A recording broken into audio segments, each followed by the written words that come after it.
I think one of the big questions that always comes up is, with all these new drugs and high efficacy with the combinations, do you really need a transplant?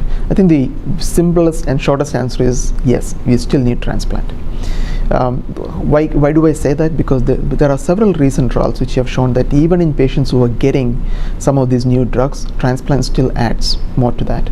There's a data from the Italian group which obviously used a IMiD-based combination only, but Dr. Palumbo was able to show that even in patients getting a lenalidomide dexamethasone combination in the beginning, using a transplant actually improves the overall survival compared to a non-transplant approach.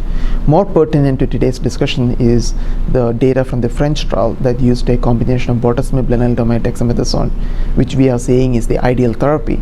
And even in those group of patients, doing a transplant early versus just planning for doing a transplant at relapse led to a better responses, longer disease-free interval or longer progression-free survival, even though at this point there's no difference in the overall survival. So I think the transplant still has a major role to play, and the preference would be to use it early on in the course of therapy. But the French trial also gives us the option of using it maybe a little later if that's what the patients prefer to do.